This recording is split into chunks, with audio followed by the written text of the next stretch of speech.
దేవునామానికి మరొకసారి మహిమ కలుగును గాక. కూడా వచ్చిన మీ అందరికీ ప్రత్యేకమైన వందనాలు. వాక్య ధ్యానం కొరకు యెషయా గ్రంథం 43వ అధ్యాయం 18వ వచనాన్ని 19వ వచనాన్ని చదువుకుందండి. ఆ తర్వాత పిలుపులకి రాసిన పత్రిక 3వ అధ్యాయం 13, 14 వచనాలు చదువుకుందండి. చూడండి, యెషయా గ్రంథం 43వ అధ్యాయం 18, 19 వచనాలు. మునుపటి వాటిని జ్ఞాపకం చేసుకొనకుడి, పూర్వకాలపు సంగతులను తలంచుకొనకుడి. ఇదిగో నేను ఒక నూతన క్రియను చేయుచున్నాను, ఇప్పుడే అది మొలుచును, మీరు దాన్ని ఆలోచింపరా. నేను అరణ్యంలో త్రోవ కలగజేయుచున్నాను, ఎడారిలో నదులు పారజేయుచున్నాను. కొత్త నిబంధనల నుండి అపోస్తలుడైన పౌలు పిలుపులకి రాసిన పత్రిక 3వ అధ్యాయం 13, 14 వచనాలు. సహోదరులారా, నేను ఇదివరకే పుట్టుకుని ఉన్నానని తలంచుకొనను, అయితే ఒకటి చేయుచున్నాను, వెనకున్నవి మరిచి ముందున్న వాటి కొరకు వేగరపడుచు క్రీస్తు యేసునందు దేవుని ఉన్నతమైన పిలుపునకు కలుగు బహుమానం పొందవలనని గురి యొద్దకే పరిగెత్తుచున్నాను. దేవుడు ఈ 2 భాగాలను దీవించినగాక. చదవబడిన వాక్య భాగముల నుండి ఈ ఉదయకాల సమయంలో చాలా క్లుప్తంగా దేవుని మాటలు వినటానికి ప్రయత్నం చేద్దండి. మునపటి సంగతులను మీరు జ్ఞాపకం చేసుకొనకుడి, అయిపోయిన వాటిని మీరు తలంచుకోండి. నేను అడిగినా నందిగామ దాంట్లో జరిగిన ఏకూజాం ప్రార్థనలో మనము గతం గురించి, వెనుకున్న వాటిని గురించి మర్చిపోవాలి. కొంతమంది అయ్యగారులు ఇంకా 2024లోనే ఉన్నారు, 2025లోకి వచ్చినాం. 24కు సంబంధించిన ఏవి మనకు గుర్తుండకూడదు. రెండో విషయం, రాత్రి అదే చోట, అదే ప్రదేశంలో అంబార్పేటలో ఈ వాక్యాన్ని చెప్తూ దేవుడు ఒక నూతన క్రియను మన జీవితాల్లో చేయబోతున్నాడు, అది ఇప్పుడే మొలుచును, అది స్టార్ట్ అయింది. అది ఏంటి అనేది చాలా విషయాలు రాత్రి దేవుడు జ్ఞాపకం చేశారు. ఈ ఉదయకాల సమయంలో మరొక విషయాన్ని దేవుని వాక్యంలో నుండి మీకు జ్ఞాపకం చేస్తాను. పిలుపులకి రాసిన పత్రికలో నుండి కొన్ని మాటలు జాగ్రత్తగా విని ఒక మంచి నిర్ణయాన్ని, మన సేవా పరిచర్లో ఒక మంచి తీర్మానాన్ని చేసుకోవడానికి ప్రయత్నం చేసి దేవుని వాక్యాన్ని మనం ముగించుకుందండి. చూడండి, పిలుపులకి రాసిన పత్రిక 3వ అధ్యాయం 13వ వచనంలో నేను చెప్పిన మాట మీరు చెప్పగలరా? వెనుకున్నవి మరిచి ముందున్న వాటి కొరకై వేగరపడుచు. ఇది ఈ ఉదయకాల సమయంలో మనం జాగ్రత్తగా ఆలోచన చేయాల్సింది. వెనుకున్న వాటిని మరచి అన్న దగ్గర లక్ష్య పెట్టక, వాటిని పట్టించుకోక, తీసివేసి వెనుకున్న వాటిని ఏం చేయాలి చెప్పండి? ఏ మాత్రము మనకి జ్ఞాపకంలోని రాకూడదు. వెనుకున్నవి గుర్తొస్తే ముందున్న వాటి కొరకు మనం వేగరపడటానికి అవకాశం ఉండదు. కొంతమంది కానాన్లోనే ఉన్నారు, కానీ వాళ్ళ మైండ్ మొత్తం ఎక్కడుందో చెప్పండి? ఐగుప్తులోనే ఉంది. మనం జాగ్రత్తగా ఈ ఉదయాన్ని కనాన్లో ఉన్నామో ఐగుప్తులో ఉన్నామో ఆ విషయాలు నేను జ్ఞాపకం చేయను, కానీ మన ఎదుట మాత్రం ఒక గోల్ ఉంది. అనుకున్న వాటిని మరిచి ముందున్న వాటి కొరకు వేగరపడాలి అని అంటే దేవుని ఎదుట క్రీస్తు యేసునందు మనకు ఒక పిలుపు దేవుని వాక్యంలో రాయబడతా వచ్చింది. ఈ ఉదయకాల సమయంలో మీకు ఉపోద్ఘాతంలో 4 పిలుపులు త్వరగా జ్ఞాపకం చేస్తాను. నెంబర్ 1, మొట్టమొదటి పిలుపు హెబ్రీయులకు రాసిన పత్రిక 3వ అధ్యాయం 1వ వచనంలో ఈ మాట ఇలాగ రాయబడింది. చూడండి, హెబ్రీయులకు రాసిన పత్రిక 3వ అధ్యాయం 1వ వచనం. హెబ్రీయులకు రాసిన పత్రిక 3వ అధ్యాయం 1వ వచనం. ఇందువలన పరలోక సంబంధమైన పిలుపులో చాలు ఏ పిలుపు అంటే చెప్పండి? ఇది పరలోక సంబంధమైన పిలుపు. నేను ఇంగ్లీష్లో జాగ్రత్త రాసుకోండి, 4 హెచ్లు చెప్తా. మొట్టమొదటి హెచ్ ఏంటంటే it is A heavenly calling, పరలోక సంబంధమైన పిలుపు.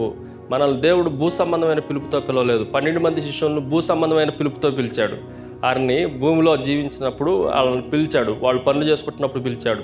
కానీ ఇప్పుడు దేవుడు మనల్ని భూమి మీద ఉండి పిలవాల, ఆయన పరలోకంలో ఉండి మనల్ని పిలుస్తూ ఉన్నాడు. అపోస్తలుడైన పౌలు మొట్టమొదటి వ్యక్తి ఎవరు అనంటే ఆ పరలోక సంబంధమైన పిలుపులో మొట్టమొదటిసారిగా పిలువబడింది ఆయన భూ సంబంధమైన 12 మందిలాగా పిలవలేదు. ఆయన ఎలా పిలిచాడంటే ఆకాశములో నుండి ఆయన్ని పిలిచాడు. దమస్కు మార్గంలో వెళ్తుండగా ఒక గొప్ప దర్శనం ఆయన చుట్టూ దర్శింపగా ఆ పరలోక సంబంధమైన పిలుపులో నుండి ఆయన్ని పిలిచిన ఆ దేవుడే ఈ 2025వ సంవత్సరంలో ఉన్న మనల్ని కూడా పరసంబంధమైన పిలుపుతో పిలుస్తూ ఉన్నాడు. దీన్ని ఏమన్నామంటే చెప్పండి, ఇది పరలోక సంబంధమైన పిలుపు, హెవెన్లీ కాలింగ్. నెంబర్ 2, రెండో విషయాన్ని మీకు జ్ఞాపకం చేస్తాం. తిమోతికి రాసిన 2వ పత్రిక 1వ అధ్యాయం, తిమోతికి రాసిన 2వ పత్రిక 1వ అధ్యాయం 10వ వచనంలో ఇలాగ రాయబడతా. 9-10 వచనాలు కలిసి ఉన్నాయి, నేను చదువుతున్న జాగ్రత్త చూడండి. 9-10 వచనాలు. మన క్రియలను బట్టి కాక తన స్వకీయ సంకల్పం బట్టి అనాది కాలమునే క్రీస్తు యేసునందు మనకు అనుగ్రహింపబడినదియు, క్రీస్తు యేసును మన రక్షకుని ప్రత్యక్షత వలన బయలుపరచబడిన తన కృపను బట్టి, ఈ వచన జాగ్రత్త, మనలను రక్షించి పరిశుద్ధమైన పిలుపుతో మనలను పిలిచను. ఏ పిలుపు అంటే చెప్పండి, ఇది పరిశుద్ధమైన పిలుపు. Number 2, it is a holy calling. రెండవ హెచ్ ఏంటంటే it is a holy calling. మొట్టమొదటిది హెవెన్లీ కాలింగ్, పరసంబంధమైన పరలోక సంబంధమైన పిలుపు. నెంబర్ 2, రెండోది ఇది హోలీ కాలింగ్, పరిశుద్ధమైన పిలుపు. అందుకే రోమిల్కి రాసిన పత్రికలో కూడా ఇంట్రడక్షన్లో అపోస్తలుడైన పౌలు మనకి జ్ఞాపకం చేస్తూ రోమిల్కి రాసిన పత్రిక 1వ అధ్యాయం 1వ వచనంలో ఇలాగ రాయబడింది. రోమిల్కి రాసిన పత్రిక 1వ అధ్యాయం 1వ వచనం, యేసుక్రీస్తు దాసుడును అపోస్తలుగా ఉండుటకు పిలువబడిన వాడును, దేవుని సువార్త నిమిత్తం ప్రత్యేకింపబడిన వాడును పౌలను నేను రోమాలో ఉన్న దేవుని ప్రియులందరికీ, అనగా పరిశుద్ధులుగా ఉండుటకు పిలువబడిన వారికి. మనం అందరం ఎవరము అనంటే పరిశుద్ధులుగా ఉండుటకు పిలువబడిన, అపవిత్రులుగా ఉండటానికి మనం పిలువబడలా.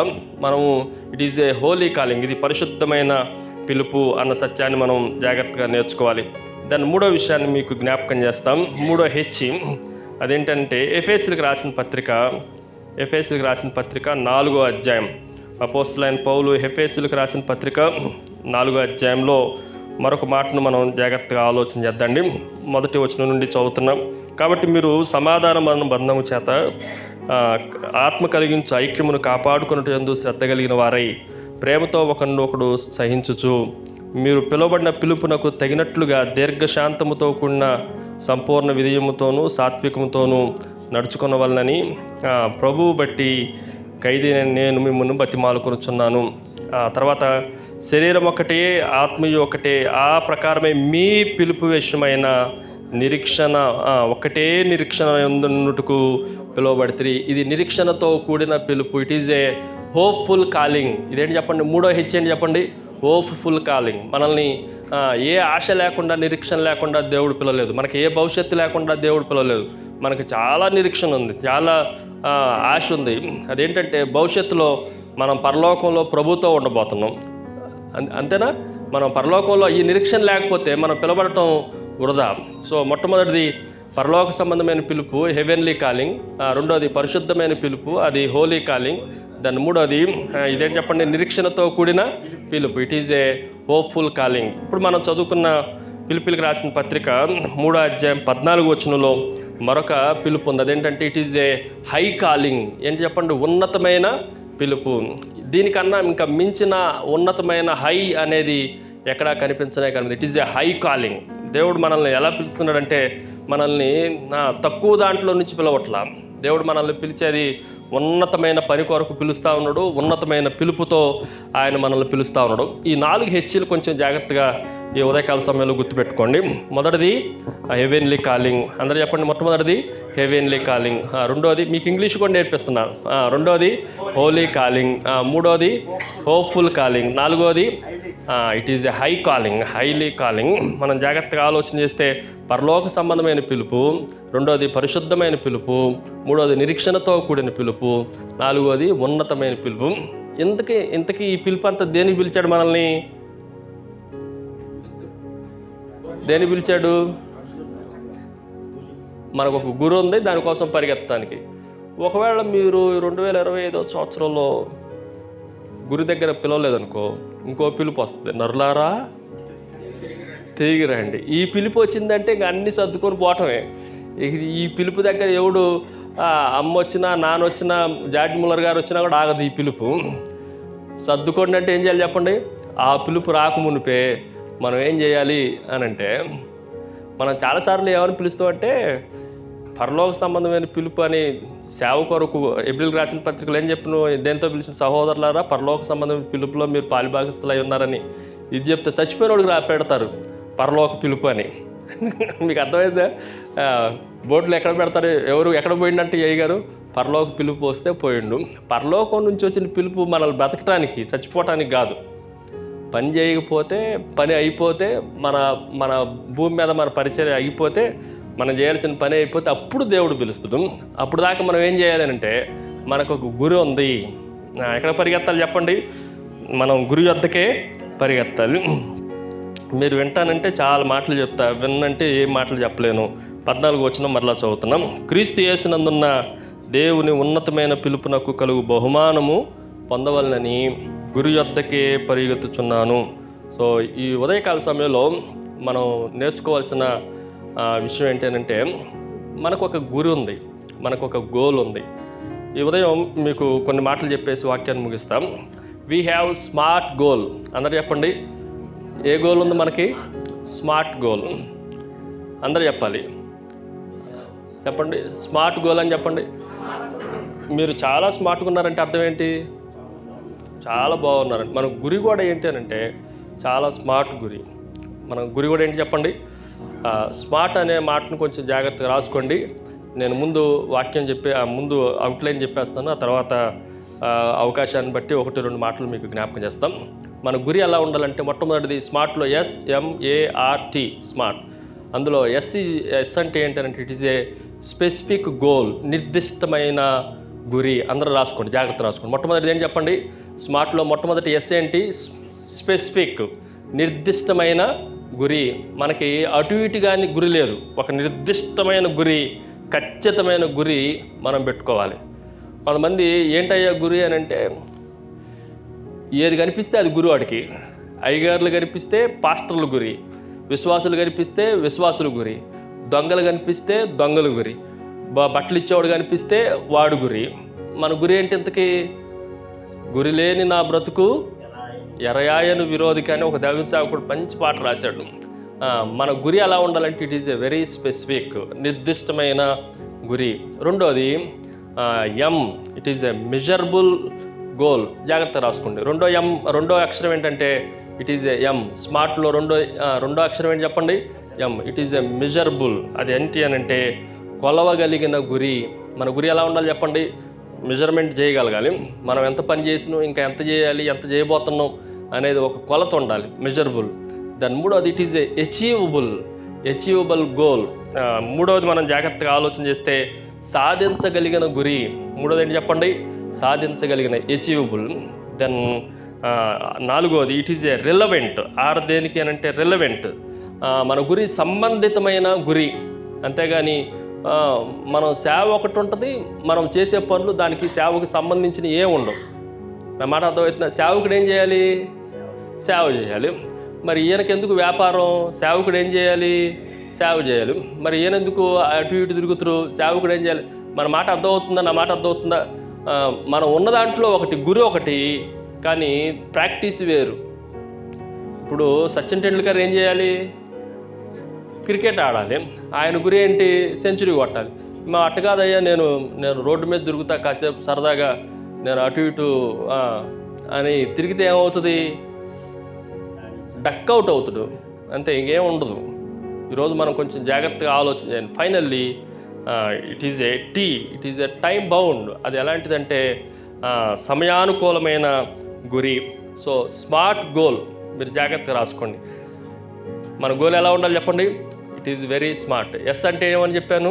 స్పెసిఫిక్, నిర్దిష్టమైన. రెండోది అంటే ఏం చెప్పాను? మెజరబుల్. దాని మూడోది ఏ అంటే ఏం చెప్పాను?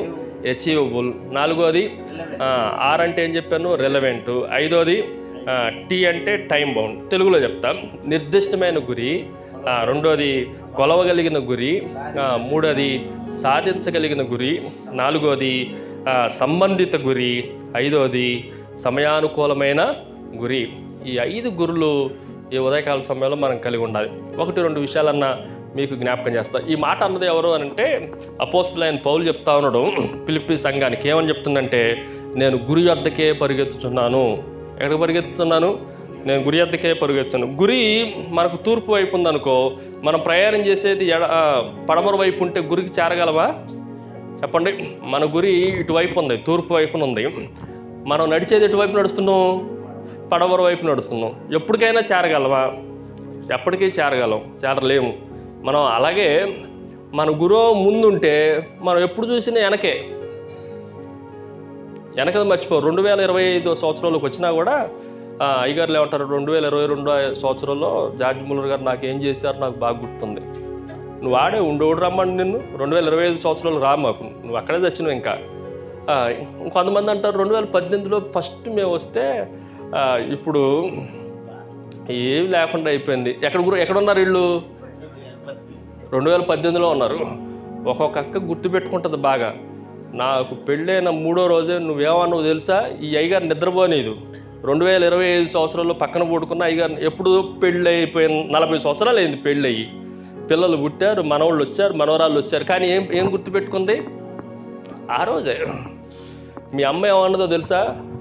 వాళ్ళ అమ్మ కూడా చనిపోయింది, సమాధి కూడా అయిపోయింది. మళ్ళీ ఏమంటది? మీ అమ్మ ఏమందో తెలుసా? వాళ్ళ అమ్మ ఉంటే కదా ఇప్పుడు ఏమంటే 2025 సంవత్సరంలో ఉండి గురి ఎదురు పెట్టుకొని ఇంకా నువ్వు గతంలో ఉన్నావంటే నువ్వు సేవకు పనికిరావు. దేవుడు మనకిచ్చిన మాట ఏంటంటే, వెనుకున్న వాటిని మరిచి ముందున్న వాటి కొరకు వేగరపడుచు మన ఎదుట ఉన్న గురికి మనం పెరిగెత్తాలి. ఇంతకీ అపోస్తలుడైన పౌలు గురిని మనం జాగ్రత్తగా ఆలోచన చేస్తే ఎస్-ఎం 2 విషయాలు మీకు జ్ఞాపకం చేస్తాయి. ఇట్ ఈస్ ఏ స్పెసిఫిక్, నిర్దిష్టమైన గురి ఉంది. ఏంటి ఆయన గురి అంటే, పై వచనంలో నేను చదువుతున్న చూడండి, 13వ వచనంలో 13వ వచనంలో ముందున్న వాటిని వేగరపడుచు అన్న మాట దగ్గర దేనికోసం వేగరపడుచు పరిగెత్తున్నాడు అని అంటే 12వ వచనంలో మరొక మాట రాబడింది. ఇదివరకే నేను గెలిచి తినను, ఇదివరకే నేను సంపూర్ణ సిద్ధి పొంది నేను అనుకోనట్లేదు, కానీ నేను దేని నిమిత్తము పట్టబడి తినో. అందరూ చెప్పండి, దేని నిమిత్తము. నేను ఒక మాట చెప్తా, అసలు దేని నిమిత్తం మీరు వచ్చారు? దేని నిమిత్తం దేవుడు మిమ్మల్ని పట్టుకున్నాడు? ఊరకనే పట్టుకున్నాడా? ఊరకనే మనల్ని దేవుడు పట్టుకున్నాడా? దేనికో ఒక చోట పట్టుకున్నాడు. మనం దేని నిమిత్తం పట్టుకున్నాడు? అపోస్తలుడైన పౌలుని అడిగితే 5 కారణాలు చెప్తున్నాడు. ఆయన చాలా స్పెసిఫిక్గా, చాలా నిర్దిష్టంగా, చాలా ఖచ్చితంగా చెప్పే మాటలు 5 మాటలు ఈ భాగంలో నుండి మీకు జ్ఞాపకం చేస్తాను. నెంబర్ 1, త్వరగా రాసుకోండి. అన్ని నిమిత్తము అన్న మాటలు కొంచెం జాగ్రత్తగా అండర్లైన్ చేసుకోండి. 7వ వచనం ఇలాగ రాబడింది, అయినను ఏవేవి నాకు లాభకరములై ఉండెనో వాటిని క్రీస్తు నిమిత్తం. నెంబర్ 1, మొట్టమొదటి గోల్లో మొట్టమొదటి స్పెసిఫిక్గా నిర్దిష్టమైన గురి ఏంటంటే, నేను దేనికోసం పట్టబడ్డానంటే క్రీస్తు నిమిత్తం. అందరూ చెప్పండి, దేని నిమిత్తం? క్రీస్తు నిమిత్తం. నేను నా నిమిత్తం పరిచర్యకి రాలా. నా నిమిత్తం నేను వస్తే నేను చాలా గొప్పవాడిని. నేను ఇశ్రాయేల్లో పుట్టా, 8వ దినాన నేను సున్నతి చేయబడ్డా, ఎబ్రిల్లో హెబ్రీయుడిని, నేను ధర్మశాస్త్ర విషయంలో అన్నింద్యుడిని, గమాలియేలు పాదాల దగ్గర నేర్చుకున్నా. నా అంత నీతిమంతుడు లేడు అనుకుంటుండు. ఈరోజు చాలామంది మీ గోల్ ఏంటంటే నన్ను నేను గనపరచుకుంటాం. అపోస్తలుడైన పౌలు చెప్తాడు, నేను అనేవాడు ఫస్ట్ రోజే చచ్చిపోయాడు, ఇక నువ్వు జీవించువాడును నేను కాను, క్రీస్తే నా యందు జీవించున్నాను. ఎవరి నిమిత్తం పట్టబడ్డా? నేను దేనికోసం పట్టబడ్డానంటే కేవలం దేనికోసం చెప్పండి? క్రీస్తు నిమిత్తం. ఈరోజు క్రీస్తు మన జీవితాల్లో ఉన్నాడా? అది మొదటి కారణం. దేనికోసం?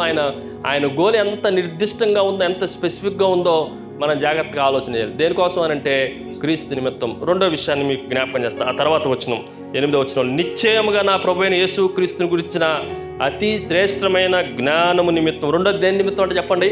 అతి శ్రేష్టమైన, నార్మల్ జ్ఞానం కాదు ఇది, మామూలు జ్ఞానం కాదు. ఒక మాటలో చెప్పాలంటే అపోస్తలుడైన పౌలుకున్న జ్ఞానం ఇంకెవరికీ లేదు. అంత అద్భుతమైన జ్ఞాని. పాత నిబంధనలో మోషేకి ఎంత జ్ఞానం ఇచ్చిండు దేవుడు, క్రొత్త నిబంధనలో అపోస్తలుడైన పౌలుకి అంత జ్ఞానం ఇచ్చిండు. సుమారుగా 14 పత్రికలు రాసిండు. ఈయన జ్ఞానం కానీ వాడు కాదంటారా? యేసుక్రీస్తు దగ్గరకు రాకముందు ఆయనకున్న జ్ఞానం ముందు ఏ సన్హెడ్రిన్ సభ ఆయన ముందు నిలిచేది కాదు, ఏ సైనికులు ఆయన ముందు నిలిచేవాళ్ళు కాదు, ఏ ప్రధాన యాజకులు ఆయన ముందు నిలిచేవాళ్ళు కాదు. కానీ యేసుక్రీస్తు దగ్గరకు వచ్చిన తర్వాత అర్థమైంది మాట ఏంటంటే, అసలు నా జ్ఞానం దేనికి పనికిరాదు. ఇప్పుడు ఎవరు జ్ఞానం కోసం నేను పట్టబడ్డాను అని అంటే, నా గోల్ ఏంటి అని అంటే, నేను జ్ఞానం సంపాదించుకునేది లోక జ్ఞానం కాదు. ఏ జ్ఞానం కోసం చెప్పండి? నేను దేనికోసం పట్టబడ్డానంటే యేసుక్రీస్తు యొక్క అతి శ్రేష్టమైన జ్ఞానము నిమిత్తం నాకున్న వాటిలన్నింటినీ సమస్తాన్ని నష్టంగా ఎంచుకొనుచున్నాను. మొదటిది క్రీస్తు నిమిత్తం, రెండోది యేసు క్రీస్తు అనుగ్రహించే అతి శ్రేష్టమైన జ్ఞానము నిమిత్తం. దాని మూడో విషయాన్ని మీకు జ్ఞాపకం చేస్తాం. ఈయన గోల్ ఎంత స్పెసిఫిక్గా ఉందో అర్థమవుతుందా మీకు? మొట్టమొదటి గోలు క్రీస్తు నిమిత్తం, రెండో గోల్ ఏంటి చెప్పండి? యేసు క్రీస్తు అతి శ్రేష్టమైన జ్ఞానము నిమిత్తం.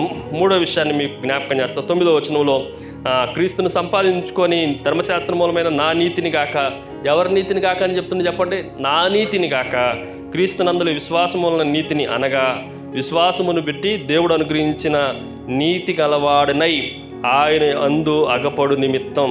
మూడోది ఆయన యందు అగపడు నిమిత్తం. అగపడాలి. ఎలా అగపడాలంటే చెప్పండి? నీతిమంతుడుగా అగపడు నిమిత్తం. నీతి గలవాడునై, ఏమని రాయబడిందో చూడండి, నీతి గలవాడునై. మామూలుగా అయితే ధర్మశాస్త్రం బట్టి ఎవరు నీతిమంతుడే, అనిందుడే. ధర్మశాస్త్రం నాకు నీతిని ఆపాదించింది. నేను ఎంత అంటే ధర్మశాస్త్రంలో సుమారుగా 625 ఆజ్ఞలు ఉంటే 625 ఆజ్ఞలు నేను పాటించినప్పుడు ఒక్క ఆజ్ఞను కూడా ధర్మశాస్త్రమును బట్టి నన్ను ఎవడన్నా ఏలెత్తి చూపించడానికి ఒక్క ఆజ్ఞను కూడా నేను ఫెయిల్ అవ్వాల. అందుకే ధర్మశాస్త్రంలో పైన వచనంలో పైన లైన్ చూడండి, ధర్మశాస్త్రంలో నీతి విషయంలో అనిందుడినై ఉంటిని అంటే ధర్మశాస్త్రంలో ఉన్న 625 ఆజ్ఞలో ఒక్క ఆజ్ఞను కూడా తప్పిపోవాలి. కానీ నీతిమంతుడుగా ఉన్నాడు అనుకుంటుండే, కానీ ప్రభువు దగ్గరికి రావడంతో ఏమర్థమైందంటే నా నీతి అంతా మురిగిగుడ్డలతో సమానం. యేసుక్రీస్తు నీతి ముందు నాకున్న నీతి దేనికి పనికిరాదు. ఇప్పుడు నేను ఎలా కనపడాలి దేవునికి అని అంటే నీతి గలవాడునై నేను యేసుక్రీస్తునందు అగపడు నిమిత్తం. మూడోది నీతిమంతుడుగా అగపడటానికి ఆయన గోలు. మొదటిది క్రీస్తు నిమిత్తం గోలు, రెండోది ఆయన జ్ఞానము నిమిత్తం, అతి శ్రేష్టమైన జ్ఞానము నిమిత్తం గోలు. మూడోది ఏంటి చెప్పండి? ఎలా కనపడాలనుకుంటుండో? నీతిమంతుడుగా ఆయన ఎదుట కనపడాలి. ఇది మరీ అద్భుతమైన గోల్. దాని నాలుగో విషయాన్ని మీకు జ్ఞాపకం చేస్తా. 10-11 వచనాల్లో ఏ విధము చేతనైనను నాకు పునరుద్ధానము కలవలనని ఆయన మరణ విషయంలో సమాన అనుభవం కలిగిన వాడినై ఆయనను ఆయన పునరుద్ధాన బలమును ఎరుగు నిమిత్తం. నాలుగోది పునరుద్ధాన బలమును ఎరుగు నిమిత్తం. అన్ని నిమిత్తము ఫర్ కాజ్ అని రాయబడుతుంది కదా జాగ్రత్తగా దేవుని వాక్యంలో. నాలుగోది ఏంటి చెప్పండి? పునరుద్ధాన బలము నిమిత్తం. ఏంటి పునరుద్ధాన బలం అనంటే చాలా బలాలు చూసాడు అపోస్తలుడైన పౌలు. ఆయనకి సౌలుగా ఉన్నప్పుడు ఆయన బలం ఎంత అనంటే సంఘంలో ఏ ఒక్కడిని కనికరించిన వాడు కాదు. చివరికి గర్భిణీ స్త్రీలను కూడా కట్ చేసి లోపల ఉన్న పిండాలను బయటికి తీసి ఎవరైనా క్రీస్తు అంటే చాలు నరికేసి అంత. కానీ ఒక రోజున ఆ దర్శనం మామూలు దర్శనం కాదు. ఎవరు కనిపిస్తున్నారంటే ఎవరని చెప్తుండో, ప్రభా ఎవడో నువ్వు అంటుందని ఏమంటుండో, నువ్వు హింసించున్న యేసుని, నువ్వు ఎవరినైతే హింసిస్తున్నావో ఆయనని నేను పునరుద్ధానుడిగా లేచాను, నేను తిరిగి లేచాను. లోకం అంతా ఏమనుకుంటుందంటే యేసుక్రీస్తు మరణించాడు అనుకుంటున్నాను. పౌలుకి ప్రభు చెప్తున్న మాట ఏంటంటే నేను జీవించుచున్నవాడిని, మృతుడినైతిని కానీ సజీవుడినై తిరిగి లేచిన వాడిని. పునరుద్ధాన బలాన్ని ఎరగటానికి ఆయనకు గోల్ ఉంది. మరి మన బలం మనకేం గోల్ ఉంది అంటే మన గోలు చాలా స్పెసిఫిక్గా ఉండాలి. ఒకటి క్రీస్తు నిమిత్తం, రెండోది క్రీస్తు యొక్క అతి శ్రేష్టమైన జ్ఞానం నిమిత్తం, మూడోది నీతి కలిగిన వాడుగా ఆయన యందు అగపడు నిమిత్తం, నాలుగోది పునరుద్ధాన బలము నిమిత్తం. దాన్ని ఐదో విషయాన్ని మీకు జ్ఞాపకం చేస్తా. అదే వచనంలో రాయబడతా వచ్చింది చూడండి. పునరుద్ధాన బలము ఎరుగు నిమిత్తం. ఐదోది ఆయన శ్రమలలో పాలువాడి అయ్యుకుటి ఎట్టుదో ఎరుగు నిమిత్తం. మూడోది శ్రమ పొందటానికి. దేనికోసం అంటే ఆయన గోల్ ఏంటంటే చెప్పండి, శ్రమలు పొందటానికి. ఈరోజు శ్రమ పొందటానికి మనం నీ గోల్ ఏంటంటే కొలసలకు రాసిన పత్రికలో చెప్తున్నాడు, యేసుక్రీస్తు పడిన పాటలు లేదన్న కొదువు ఉంటే అదేం చేస్తారంట, నా శరీరంలో ఈయన యేసుక్రీస్తుకి ఈయన శ్రమలకి మనం పోల్చుకుంటే ప్రభు శ్రమలే తక్కువగా అనిపిస్తూ ఉంటాయి. ఆయన ఒకసారి కొట్టబడ్డాడు. ఎన్నిసార్లు అపోస్తలుడైన పౌలు కొట్టబడ్డాడంటే 5 పర్యాయాలు కొట్టబడ్డాడు. ముమ్మారు బెత్తములతో కొట్టబడ్డు, ఒకసారి రాళ్లతో కొట్టబడ్డాడు. దేనికోసం అంటే ఈ శ్రమలన్నీ దేనికోసం అంటే ఆయనతో సమాన యేసుక్రీస్తు ఎన్ని శ్రమలు పొందాడో అంత సమాన అనుభవం నాకు రావాలి, నేను దేవునితో ఈక్వల్ అవ్వాలి. నేను ఉదయకాలం చెప్తాను, కంచెచారులో కానీ, చంద్రలపాడులో కానీ, వేర్లపాడులో కానీ, నందిగామలో కానీ, ఆంధ్రప్రదేశ్లో కానీ, ఇండియాలో కానీ ఉన్న పాస్టర్లతో మనం సమానంగా ఉండాలని ఊహించుకోవద్దు. మనం ఎవరితో సమానంగా ఉండాలంటే ప్రభువుతో సమానంగా ఉండాలి. మన స్టాండర్డ్ ఏంటో తెలుసా? ఎవరితో ఈక్వల్గా ఉండాలి? ఓ వీడికన్నా నేను బెటర్గానే ఉన్నాలే, వాడికన్నా నేను బాగానే ఉన్నాలే, మనల్ని మనం పోల్చుకొని చంకలు కొట్టుకుంటే సరిపోదు. ప్రభుతో సమానంగా పౌలు గారిని అడిగితే ఆయన శ్రమల్లో సమాన అనుభవం కలగటానికి నా గోల్ పెట్టుకున్నా, ఆ గోల్లో ఆయన సక్సీడ్ అయ్యిండు. ఒకసారి కొట్టుకుంటే ఆయన 5 సార్లు కొట్టించుకుండవు. సమానం వచ్చిందా రాదంటారా? చెప్పండి. ప్రభువు పడిన పాటలు ఏదైనా కొదువైన వాటిని నా శరీరంలో నేను తీరుస్తున్నానని చెప్పే మాటలో ఆయనకి శక్తి ఉందంటారా లేదంటారా?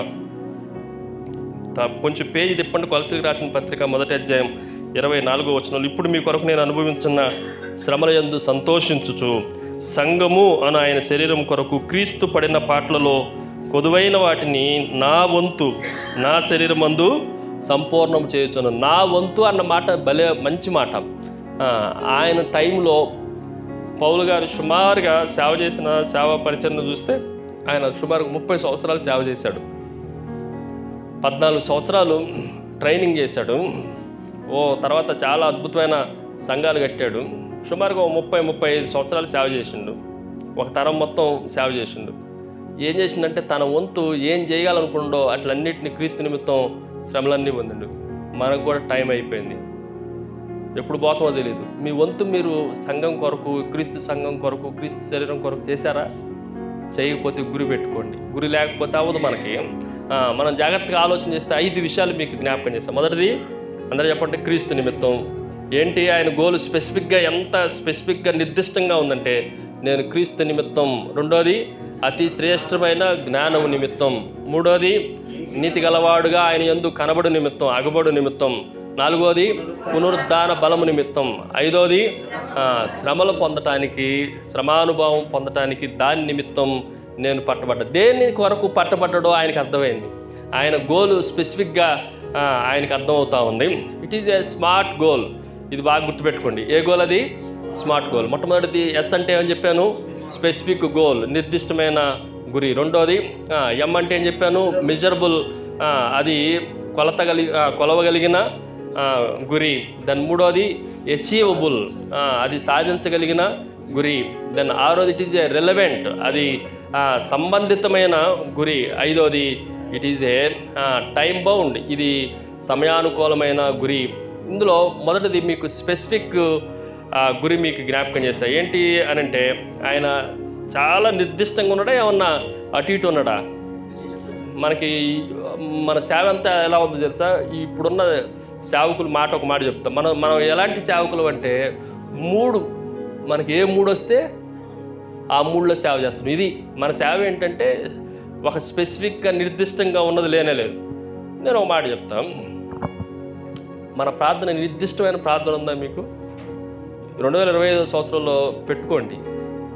నిర్దిష్టమైన ప్రార్థన, నిర్దిష్టమైన టైం, నిర్దిష్టమైన వాక్యధ్యానం. ఎర్లీ మార్నింగ్ ప్రార్థన 5 గంటలంటే 5 గంటలు లేస్తే అది స్పెసిఫిక్గా అవుతుంది. మనం వాక్యం ధ్యానం చేయాలి.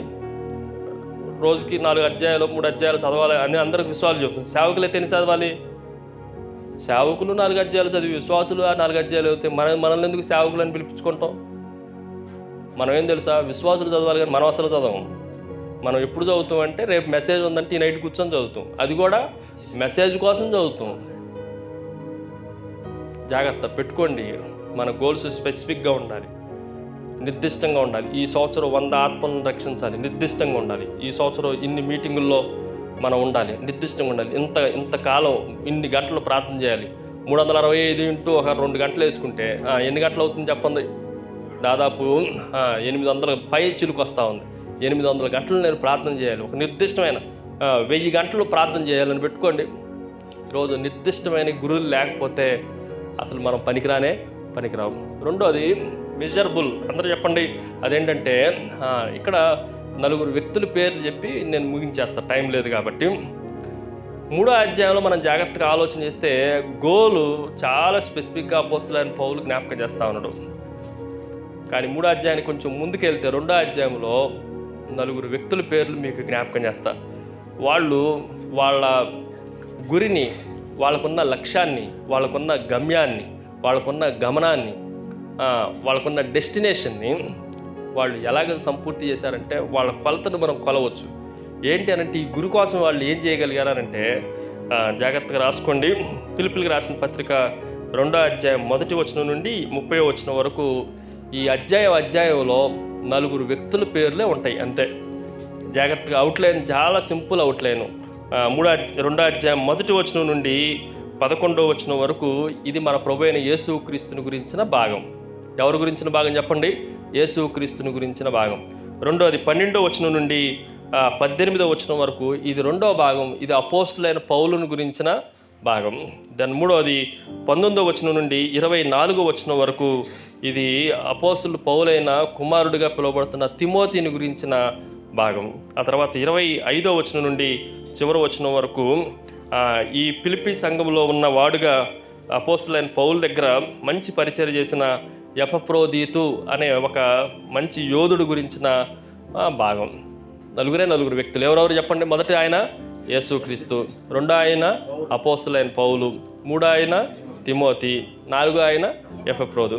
వీళ్ళకి గోల్స్ ఉన్నాయి. వీళ్ళకి ఏమున్నాయి చెప్పండి? గురి ఉంది. యేసుక్రీస్తు ప్రభువుని గురి ఏంటి అయ్యానంటే, భూమి మీదకి వచ్చిన నా గురి ఏంటంటే సిలువ వేయబడటం. ఆయన గురి ఏంటి చెప్పండి? సిలువ వేయబడటం. దానికోసం ఏం చేశాడు అని అంటే, ఒక వచనాన్ని నేను చదువుతాను. 8వ వచనం. ఆయన గోలు ఎలా ఫిల్ చేస్తున్నాడో జాగ్రత్తగా చూడండి. మరియు ఆయన ఆకారమందు మనుషుడిగా కనబడి మరణం పొందినంతగా, అనగా సిలువ మరణం పొందినంతగా విధేయత చూపించిన వాడై తన్ను తాను. ఆయన గోల్ ఏంటో ఆయనకు తెలుసు. ఏంటి ఆయన గోల్ అంటే? సిలువ మరణం పొందాలి. మరి ఆయన గోల్కి ఆయన ఫిల్ చేశాడా? హలో, ఆయన గోలుని మనము లెక్క పెట్టవచ్చా? కొలవచ్చా? కొలవచ్చు. ఎన్ని సంవత్సరాల్లో పూర్తి చేసిండు? 33.5 సంవత్సరాల్లో. ఎంత నీ గోలుకి ఉన్న కొలత ఎంత అని అంటే, నా ప్రాణం పెట్టడమే నా గురికి గోలు. మనం ప్రాణం పెట్టగలమా మన గురి కోసం? పెట్టకపోతే సేవ వదిలేసి పనులు చేసుకోండి. మన గురి కొరకు దేవుడు మనల్ని పిలిచిన పిలుపు కొరకు. యేసుక్రీస్తుని అడిగితే, నేను వచ్చింది భూమి మీద సిలువలో మనందరి కొరకు ఆయన ప్రాణం పెట్టడానికి. ఆ ప్రాణం పెట్టడానికి సిలువ మరణం పొందాడా? ఏమన్నా ఇప్పుడు కాదు ఇంకో సంవత్సరం అని వాయిదా వేసుకుంటూ వచ్చాడా? అవలా. అది యేసుక్రీస్తు ప్రభు గురిలో ఆయన గురిని లెక్కించవచ్చు. లెక్క పెడితే ఎంత ఉందనంటే, మరణం పొందే అంతగా ఆ గురి కొరకు ప్రయాసపట్టిండు. మనం ఇట్ ఈజ్ ఎ మెజరబుల్. ఎలాంటిది అనంటే కొలవగలిగినది. ఆయన గురి ఎలాంటిది చెప్పండి? కొలవచ్చు. ఎంత కొలవచ్చు అంటే 33.5 సంవత్సరాల్లో మొత్తం పూర్తి చేసి సిలువ మరణం పొందాడు, పరలోకం వెళ్ళిపోయాడు. ఆయన గురి ఫినిష్ అయిపోయింది. 2వ వ్యక్తి పేరు ఏం పేరంటే అపోస్తులైన పౌలు. ఆయన గురించి కూడా ఒక వచనం చదువుతా. 17వ వచనంలో ఇలా రాయబడింది. మరియు మీ విశ్వాస యాగములోను దాని సంబంధమైన సేవలోను నేను పానార్పణముగా, ఎలా అని చెప్పండి? పానార్పణం అంటే డ్రింక్ ఆఫరింగ్. నీళ్లు పోస్తే మళ్ళీ కింద పోసేస్తే ఒలికిపోతే మళ్ళీ తీసుకోగలమా అని అంటే తీసుకోలేము. నేను నా జీవితాన్ని పానార్పణంగా దేవుడికి అర్పించా. ఏంటి అని అంటే, నాకు ఇవ్వబడిన నా జీవితంలో నా గురి కొరకు కొలవదగినది ఏంటి అని అంటే, ఇన్ని దెబ్బలు తిన్నానండి. దెబ్బల పేర్లు కూడా రాసుకున్నాడు. 5 సార్లు కొట్టించుకుంటూ గుర్తున్నాయా?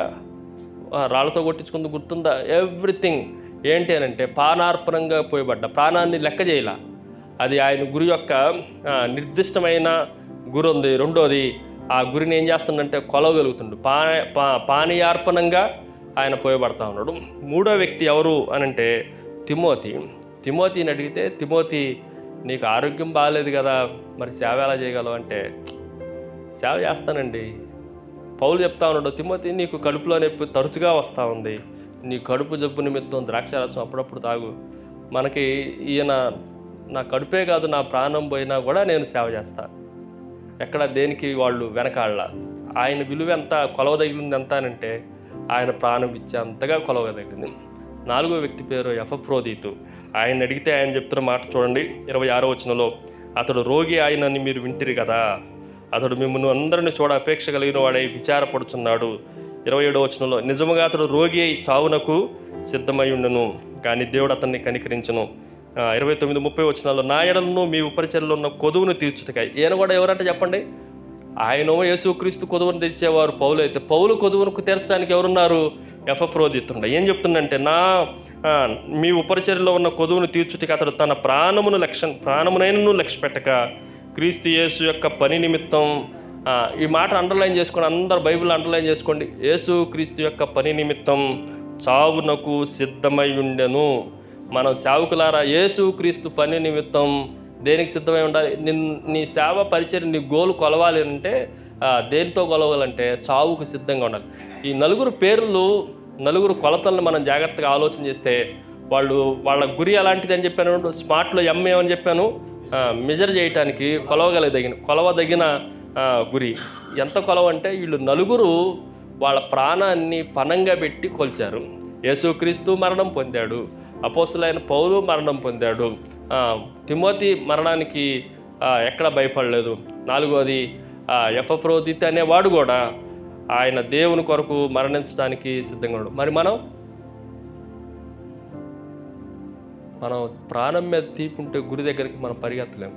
నథింగ్. నేను చెప్తున్నా ఈ ఉదయకాల సమయంలో ప్రాణం మీద తీపున్నోడు ఏ పరిచయం చేయలేడు. నాకు అసలు ఓపిక ఉండదు. ప్రాణం రాత్రి ఎంతో అయింది, టైం అయింది, వాక్యం ప్రిపేర్ అయ్యి ఓపిక ఉండదు. గుండె కట్టకటకటక నైట్ పండుకుంటే డగడగడ కుట్టుకుంటూ ఉంటుంది. కానీ ప్రభువుకి ఆయన ఎదుట నిలబడ్డప్పుడు మంచి కిరీటం పొందుకోవాలంటే ఉన్నతమైన పిలుపుతో ఆయన పిలిచాడు. ఆయన ఎదుట బహుమానం పొందాలంటే ఎట్లా ఉండాలి? భూమి మీద ప్రాణాలు లెక్క చేయకూడదు. రోజు మనం పరిచర్య కొత్త సంవత్సరంలో 2025 సంవత్సరంలో మీకు పరిచర్య ముఖ్యమా ప్రాణం ముఖ్యమా అంటే పరిచర్య కొరకు ఓటేసే వాళ్ళు దేవుడు గురిలో ఉన్నట్టు. మన గురి చాలా స్పెసిఫిక్గా ఉండాలి. మన గురి చాలా కొలవదగినదిగా ఉండాలి. ఆ విధంగా ఉండటానికి దేవుడు సాయం చేయను గాక. దేవుడి మాటలు